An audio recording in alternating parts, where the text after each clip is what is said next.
Meus irmãos e irmãs, o Deus da esperança que nos cumula de toda alegria e paz em nossa fé, pela ação do Espírito Santo, esteja convosco.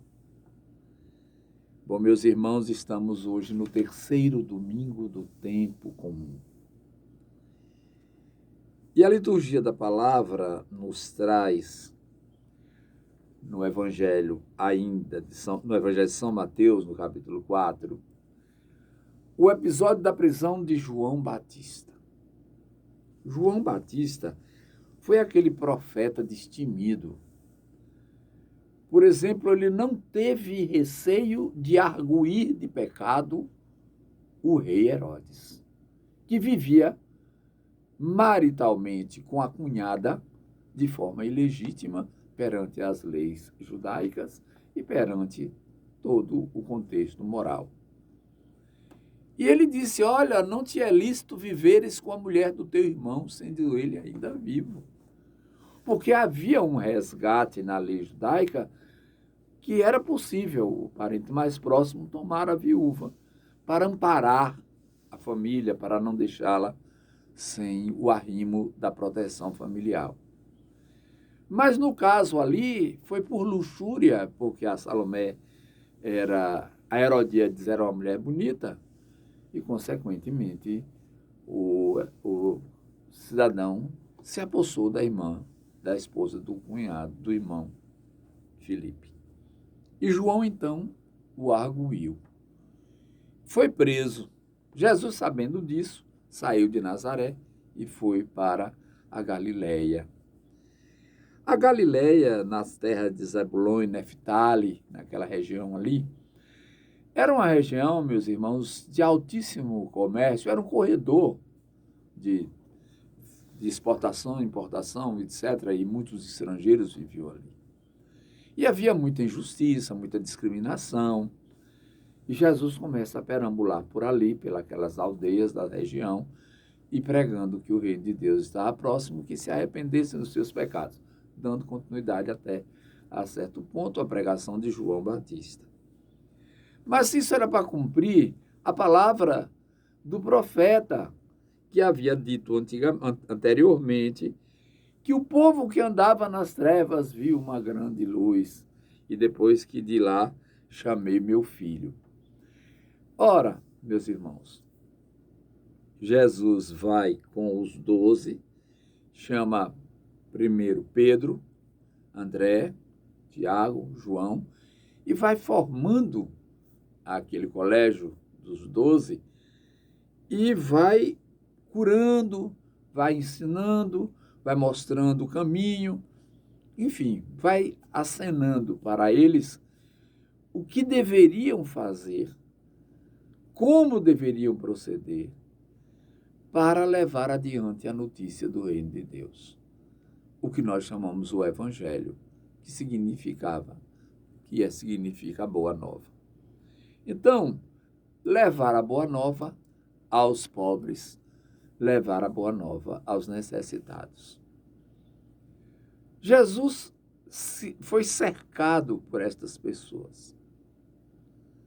No seu rastro, seguiam os que sofriam da necessidade espiritual de serem amparados.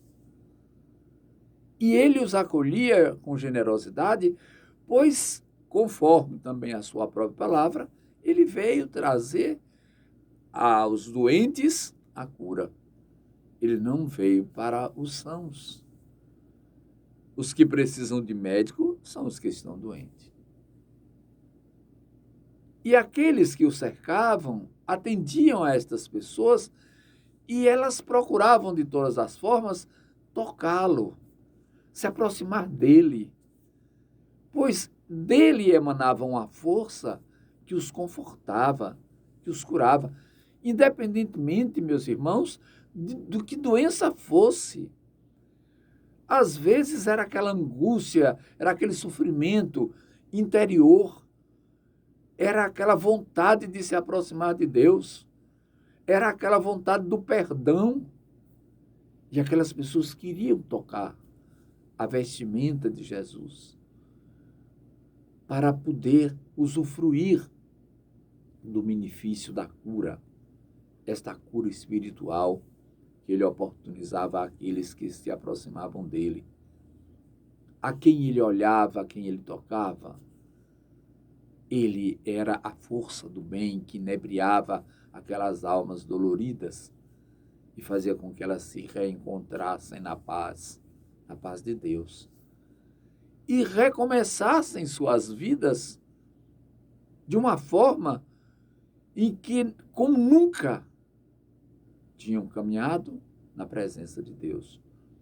Sim, porque às vezes aqueles mestres da lei do tempo de Jesus segregavam essas pessoas, discriminavam essas pessoas, afastavam essas pessoas. E elas ficavam lá no seu canto, amarguradas, com aquelas palavras de discriminação, na esperança de que alguma coisa acontecesse e as chamasse efetivamente para Deus, porque era o desejo viver na presença de Deus. E Jesus é esta esperança que se concretiza na vida daquelas pessoas. Eles nunca tinham ouvido ninguém falar com tal autoridade.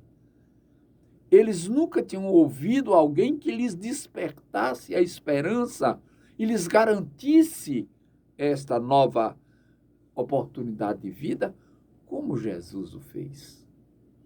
Hoje ainda, ele continua trazendo a nós a luz da libertação.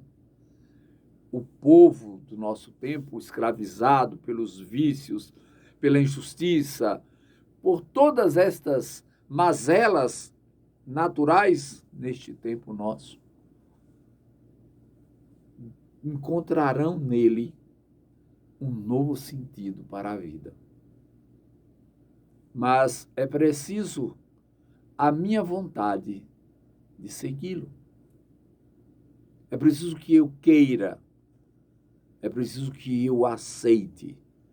É preciso que eu me disponha ao sacrifício de observar os seus ensinamentos. E aí, cabe a nós, como missionários da luz, como obreiros da vida eterna, levar ao mundo Jesus Cristo. Levar ao mundo a sua palavra, o seu ensinamento, para resgatar do caos moral aquele irmão decaído que precisa da mão do bom samaritano para recuperar o vigor da saúde e da vida. É esta a proposta de Deus a nós, cristãos e cristãs.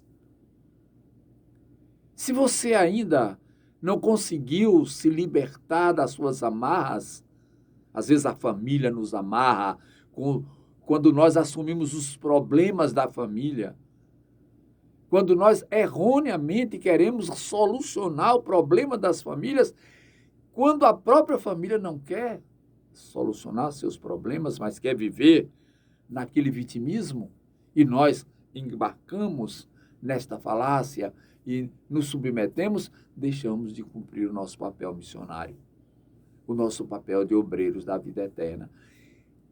Quando deveríamos estar oportunizando àqueles da nossa família a consciência necessária para a sua autolibertação, pois o processo de libertação é pessoal. Eu não posso libertar ninguém, mas posso dar a eles o ensinamento necessário para que se libertem. É este o nosso papel na família.